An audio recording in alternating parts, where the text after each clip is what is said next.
3 जनवरी 2026 को सुबह ठीक 2:01 पर अमेरिकी हेलीकॉप्टर काराकस में उतरे। 30 मिनट बाद वेनेजुएला के राष्ट्रपति निकोलस मादुरो हिरासत में थे और 17.3 ट्रिलियन डॉलर के तेल भंडार का मालिकाना हक बदल चुका था। लेकिन यह सिर्फ वेनेजुएला की कहानी नहीं थी। यह उस पैटर्न का अगला कदम था जिसने पिछले 2000 सालों में साम्राज्यों को उठाया और फिर तबाह किया। एक ऐसा पैटर्न जो इतना अनुमानित है, इतना गणितीय रूप से निश्चित है कि एक बार इसे समझ लेने के बाद यह आपको हर जगह दिखाई देने लगता है। अभी इसी वक्त अमेरिका का राष्ट्रीय कर्ज 38.5 ट्रिलियन डॉलर है। यह हर दिन 6.2 बिलियन डॉलर की रफ्तार से बढ़ रहा है। इतिहास में पहली बार सिर्फ ब्याज का भुगतान सालाना 1 ट्रिलियन डॉलर को पार कर चुका है। और इसी साल 1,42,000 करोड़पति पारंपरिक वेल्थ सेंटर्स छोड़कर बाहर निकल रहे हैं। यह रिकॉर्ड किया गया सबसे बड़ा स्वैच्छिक धन प्रवासन है। यह कोई संयोग नहीं है। यह 7 चरणों वाले एक चक्र का चौथा चरण है, वही चक्र जिसने पहले डच गिल्डर, ब्रिटिश पाउंड और रोमन डेनारियस को गिराया था। वीडियो के अंत तक आप साफ साफ समझ जाएंगे कि हम इस चक्र के किस चरण में हैं और आगे क्या होने वाला है, क्योंकि जो मैं आपको दिखाने वाला हूं उसे एक बार देखने के बाद आप कभी अनदेखा नहीं कर पाएंगे। पिछले 2000 सालों में साम्राज्य एक ही पैटर्न का पालन करते हुए उभरे और गिरे हैं। वही क्रम, वही चरण और अंत में वही नतीजा। चाहे बात 265 ईस्वी के रोम की हो, 26,1780 के डच साम्राज्य की, 1931 के ब्रिटेन की या 2026 के अमेरिका की, पैटर्न हर बार एक जैसा है। और यह अभी इसी वक्त हमारे सामने खुल रहा है। हर साम्राज्य की शुरुआत एक ही तरह से होती है। मजबूत मुद्रा, असली मूल्य। पैसा किसी ठोस चीज से जुड़ा होता है, सोना, चांदी या कोई वास्तविक संपत्ति। इससे व्यापार आकर्षित होता है, धन का प्रवाह बढ़ता है, उत्पादन क्षमता मजबूत होती है, शिक्षा और नवाचार फलते फूलते हैं। समाज वास्तविक उत्पादकता से अमीर बनता है, न कि वित्तीय चालाकियों से। यह स्वर्ण युग होता है, वह समय जब साम्राज्य ठोस नींव पर खड़े होते हैं। फिर विस्तार शुरू होता है। सिर्फ सैन्य विस्तार नहीं, सामाजिक विस्तार भी।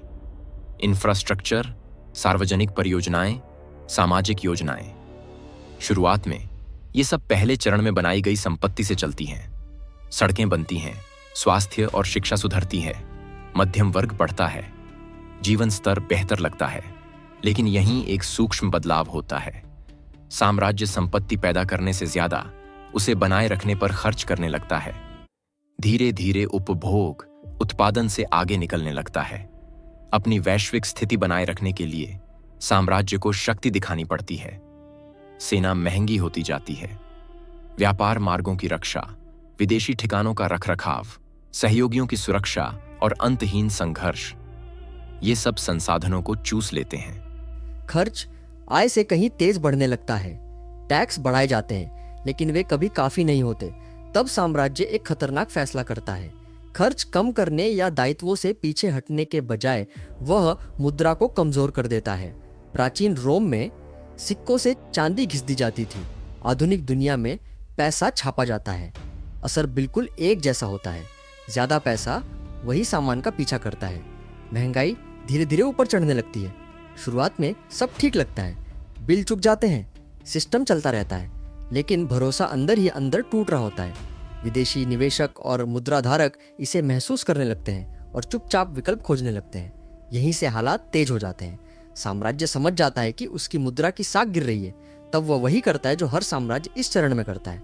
असली संसाधनों के पीछे दौड़ता है। प्राकृतिक संसाधन, तेल, खनिज, रणनीतिक ढांचा, कुछ भी जिसकी अपनी अंतर्निहित कीमत हो। सैन्य अभियान संसाधन हासिल करने के मिशन बन जाते हैं। सत्ता परिवर्तन सुरक्षा, लोकतंत्र या आतंकवाद के नाम पर होता है। लेकिन असल में ये एक खोखले होते वित्तीय तंत्र को सहारा देने के लिए वास्तविक संपत्तियां हासिल करने की कोशिश होती है। और यही वो जगह है जहां हम आज खड़े हैं। वेनेजुएला के पास 33 बिलियन बैरल प्रमाणित तेल भंडार है। $57 प्रति बैरल की दर से इसकी कीमत 17.3 ट्रिलियन डॉलर बैठती है। 3 जनवरी 2026 को एक सैन्य अभियान के जरिए अमेरिका ने इन संसाधनों पर नियंत्रण हासिल कर लिया, जिसमें देश के राष्ट्रपति को हिरासत में लिया गया। ये कोई संयोग नहीं है, कोई अपवाद नहीं है। ये चौथे चरण का क्लासिक व्यवहार है, साम्राज्य अर्थशास्त्र की पाठ्यपुस्तक में लिखा हुआ उदाहरण। लेकिन यहाँ एक अहम बात है, ये चरण साम्राज्य को स्थिर नहीं करता। ये सिर्फ एक अस्थायी पट्टी है, क्योंकि मूल समस्या खर्च का उत्पादक क्षमता से आगे निकल जाना कभी हल ही नहीं होती। ये चरण सिर्फ समय खरीदता है, आमतौर पर 5 से 15 साल। और जब साम्राज्य बाहर संसाधन हथियाने में व्यस्त होता है, अंदर की समस्याएं और तेज हो जाती हैं। अब इसे इतिहास से समझिए। रोम, वह शाश्वत शहर जिसने लगभग 500 साल तक भूमध्य सागर पर राज किया। अपने शिखर पर रोम ने 50,000 मील सड़कों को नियंत्रित किया, ऐसे जल सेतु बनाए जो आज भी खड़े हैं। एक कानूनी व्यवस्था बनाई जिसे हम आज भी संदर्भ में लेते हैं। व्यापार से अपार धन आया। डेनारियस, रोम का चांदी का सिक्का, उस दौर की वैश्विक आरक्षित मुद्रा था। 64 ईस्वी में नीरो के समय डेनारियस में 94% चांदी थी। असली पैसा, असली मूल्य। लेकिन साम्राज्य महंगा था। अंतहीन सैन्य अभियान, बाहरी खतरे, 3 महाद्वीपों में फैला शासन। तो उन्होंने मुद्रा को कमजोर करना शुरू किया। 100 ईस्वी तक चांदी घटकर 85% रह गई। 200 ईस्वी तक 50%। फिर गिरावट ने रफ्तार पकड़ ली। 265 ईस्वी तक डेनारियस में सिर्फ आधा प्रतिशत चांदी बची थी। नतीजा यह हुआ कि पूरे साम्राज्य में कीमतें 1000% तक उछल गईं। सैनिकों ने ज्यादा वेतन मांगा क्योंकि सिक्के बेकार हो चुके थे।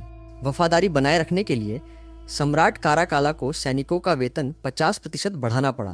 प्रशासनिक खर्च आसमान छूने लगे। व्यवस्था चरमरा गई और रोम के पास दुश्मनों से लूटने के लिए कोई कीमती धातु नहीं बची। तब उन्होंने वही किया जो हर साम्राज्य करता है, आम लोगों पर टैक्स बढ़ा दिए। बेहद महंगाई, भारी कर और बेकार पैसा। इस तिकड़ी ने रोम के व्यापार को खत्म कर दिया। आर्थिक गतिविधि ढह गई। धन का स्थानांतरण पूरा हो चुका था। जिनके पास जमीन और सोना था वे बच गए, जिनके पास डेनारियस था वे तबाह हो गए। और 476 ईस्वी तक पश्चिमी रोमन साम्राज्य इतिहास बन चुका था। 17वीं सदी को डच गोल्डन एज कहा जाता है। इसी दौर में डच गिल्डर दुनिया की पहली आधुनिक रिजर्व करेंसी बनी। वैश्विक व्यापार एम्स्टर्डम के जरिए बहता था। डच ईस्ट इंडिया कंपनी मानव इतिहास की सबसे मूल्यवान कंपनी थी, जिसकी आज के डॉलर में कीमत लगभग 7.9 ट्रिलियन डॉलर मानी जाती है। मसालों का व्यापार, समुद्री जहाजों पर पकड़ और वित्तीय नवाचार। डचों ने आधुनिक स्टॉक मार्केट की नींव रखी। लेकिन इस साम्राज्य को बनाए रखना बेहद महंगा साबित हुआ।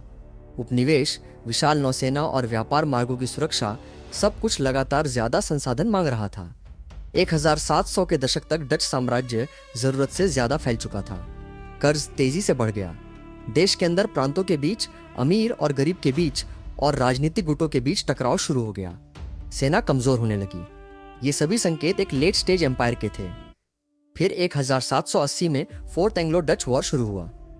ब्रिटेन, जो एक उभरती हुई ताकत था, ने सीधे डच साम्राज्य को चुनौती दी। ब्रिटिश नौसेना ने डच जहाजों पर हमले किए और उनके व्यापार मार्गों को जकड़ लिया। फ्रांस जैसे दूसरे प्रतिस्पर्धी भी मौके का फायदा उठाने लगे।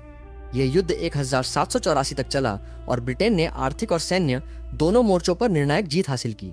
इस एक युद्ध ने डचों को लगभग दिवालिया कर दिया। उनका कर्ज चुकाने लायक नहीं बचा। उनके इक्विटी मार्केट्स धराशायी हो गए और जो गिल्डर कभी दुनिया की रिजर्व करेंसी थी, उसने अपना दर्जा खो दिया। धन का स्थानांतरण पूरा हो चुका था, डच धारकों से ब्रिटिश धारकों की ओर, गिरते साम्राज्य से उभरते साम्राज्य की ओर। वही पैटर्न एक बार फिर पूरी तरह दोहराया गया। अब ब्रिटिश साम्राज्य को देखिए, वो साम्राज्य जिस पर कहा जाता था कि सूरज कभी नहीं डूबता। अपने शिखर पर इसने दुनिया की लगभग 25% जमीन पर शासन किया। ब्रिटिश पाउंड स्टर्लिंग 200 साल से भी ज्यादा समय तक दुनिया की प्रमुख रिजर्व करेंसी रही। लंदन वैश्विक वित्त की राजधानी था और ब्रिटिश जहाज व्यापार मार्गों पर हावी थे। लेकिन 1900 तक आते आते साम्राज्य को बनाए रखने की लागत उससे मिलने वाले लाभ से ज्यादा होने लगी। गिल्डेड एज ने भारी वेल्थ गैप्स पैदा किए। ब्रिटेन ने जरूरत से ज्यादा उधार लेना शुरू कर दिया। इसी बीच जर्मनी, जापान और अमेरिका जैसी ताकतें आर्थिक और सैन्य रूप से मजबूत होती चली गईं। फिर फर्स्ट वर्ल्ड वॉर आया, जो आर्थिक रूप से तबाही लेकर आया। युद्ध चलाने के लिए ब्रिटेन को अमेरिका से भारी कर्ज लेना पड़ा। 1918 तक सदियों में पहली बार ब्रिटेन एक डेटर नेशन बन चुका था। उन्होंने पाउंड की कीमत बनाए रखने की कोशिश की, जूझते रहे, हेरफेर करते रहे, लेकिन 1931 तक उन्हें गोल्ड स्टैंडर्ड छोड़ने के लिए मजबूर होना पड़ा। पाउंड की कीमत गिर गई। इसके बाद सेकेंड वर्ल्ड वॉर ने और संसाधन चूस लिए। 1944 में ब्रेटन वुड्स सम्मेलन में साफ हो गया कि अब नेतृत्व बदल रहा है। अमेरिकी डॉलर जो दुनिया के 2/3 सोने के भंडार से बैग था, नई वैश्विक रिजर्व करेंसी बन गया। फिर भी ब्रिटेन ने आसानी से हार नहीं मानी। उन्होंने अपने उपनिवेशों के प्रभाव का इस्तेमाल कर इस बदलाव को धीमा करने की कोशिश की, लेकिन 1967 में एक और बड़ा झटका लगा। पाउंड ने रातों रात अपनी कीमत का 14% खो दिया। ध्यान देने वाली बात यह है कि पाउंड को पूरी तरह डिथ्रोन होने में 20 साल से ज्यादा लगे। ये बदलाव धीमा था, दर्दनाक था और आम ब्रिटिश नागरिकों के लिए विनाशकारी था। जिनके पास पाउंड में एसेट्स थे, उन्होंने अपनी संपत्ति को पिघलते देखा, और जिन्होंने डॉलर या हार्ड एसेट्स में डाइवर्सिफिकेशन की थी, उन्होंने अपनी परचेसिंग पावर बचा ली। धन का स्थानांतरण एक बार फिर पूरा हो चुका था। 3 साम्राज्य, अलग अलग सदियां, अलग अलग तकनीकें, अलग अलग दुश्मन, लेकिन पैटर्न वही रहा, चरण वही रहे, नतीजा वही निकला। अब इसी पैटर्न को आज के अमेरिका पर लागू करके देखिए। 1944 में ब्रेटन वुड्स के तहत डॉलर को सोने से जोड़ा गया, $35 प्रति औंस की दर पर। बाकी सारी मुद्राएं डॉलर से जुड़ी थीं। अमेरिका के पास दुनिया के 2/3 सोने का भंडार था। यह मजबूत मुद्रा थी, असली मूल्य के साथ। वर्ल्ड वॉर आई के बाद अमेरिका ने एक विशाल वेलफेयर स्टेट खड़ा किया। Social security, Medicare, Medicaid, interstate highways, public education का विस्तार, ये सब असली आर्थिक विकास से फंडेड थे। मैन्युफैक्चरिंग में दबदबा, तकनीकी नवाचार और ट्रेड सर्प्लसेस। अमेरिकन मिडिल क्लास तेजी से बढ़ा। यह असली समृद्धि थी, असली उत्पादकता से बनी हुई। लेकिन फिर दरारें दिखने लगीं। Vietnam war, cold war, arms race और 80 से ज्यादा देशों में सैन्य ठिकाने। 1960 के दशक के आखिर तक दूसरे देशों ने अपने डॉलर को सोने में बदलना शुरू कर दिया। उन्हें अमेरिका की ओवर एक्सटेंशन समझ में आ गई थी। 15 अगस्त 1971 को राष्ट्रपति निक्सन ने गोल्ड विंडो बंद कर दी। डॉलर पूरी तरह फिएट करेंसी बन गया। ये वही क्षण था जो रोम में सिक्कों से चांदी घिसने जैसा था। इसके बाद महंगाई आई। 1970 के दशक में डबल डिजिट इन्फ्लेशन देखने को मिली। एक दशक के भीतर डॉलर की परचेसिंग पावर आधी हो गई। डॉलर इसलिए बच पाया क्योंकि 1974 में पेट्रोडॉलर सिस्टम बना। सऊदी अरब के साथ समझौता हुआ कि तेल की कीमत डॉलर में तय होगी और बदले में अमेरिका सैन्य सुरक्षा देगा। इससे डॉलर की कृत्रिम मांग बनी रही। इसने इस चरण को 50 साल तक खींच दिया, खत्म नहीं किया, सिर्फ टाल दिया। और आज हम उसी अगले चरण में खड़े हैं। इराक, लिबिया, सीरिया और अब वेनेजुएला। 33 बिलियन बैरल तेल, जिसकी कीमत लगभग 17.3 ट्रिलियन डॉलर है। 3 जनवरी 2026 को अमेरिका ने एक सैन्य अभियान के जरिए वहां की सत्ता पर नियंत्रण हासिल किया। संदेश साफ था, हम संसाधन ले रहे हैं, लेकिन ये अस्थायी समाधान नहीं है। वेनेजुएला का तेल ढांचा बुरी तरह टूटा हुआ है। उसे पूरी क्षमता पर लाने में 180 बिलियन डॉलर और 15 साल लगेंगे। यह सिर्फ एक अस्थायी पट्टी है। अब अगला चरण शुरू हो चुका है, भरोसे का टूटना। 2025 में 1,42,000 करोड़पति देशों की सीमाएं पार कर चुके हैं। 2026 में यह संख्या और बढ़ने का अनुमान है। यह इतिहास का सबसे बड़ा स्वैच्छिक पूंजी पलायन है। लोग स्थिरता और सुरक्षा की तलाश में अपने धन को सुरक्षित जगहों पर ले जा रहे हैं। डॉलर का वैश्विक भंडार में हिस्सा भी धीरे धीरे घट रहा है। देश विकल्प खोज रहे हैं। यह अभी कोलैप्स नहीं है, लेकिन दरार साफ दिख रही है। और इसके बाद आता है फिस्कल डोमिनेंस। अमेरिका का कर्ज 38.5 ट्रिलियन डॉलर है और हर सेकंड बढ़ रहा है। ब्याज भुगतान इतिहास में पहली बार $1 ट्रिलियन सालाना को पार कर चुके हैं। ब्याज दरें बढ़ती हैं तो कर्ज असहनीय हो जाता है, और अगर दरें कम रहती हैं तो मुद्रा की कीमत गिरती है। ये एक जाल है, ये भविष्यवाणी नहीं है। ये 2000 साल पुराना पैटर्न है। रोम, डच, ब्रिटिश सब इसी रास्ते से गुजरे। अमेरिका भी उसी रास्ते पर है। अब सवाल ये नहीं है कि ट्रांसफर होगा या नहीं, सवाल सिर्फ इतना है, जब ये होगा तो आप किस तरफ खड़े होंगे। पैटर्न अटल है, बदलाव आ रहा है और समय धीरे धीरे खत्म हो रहा है।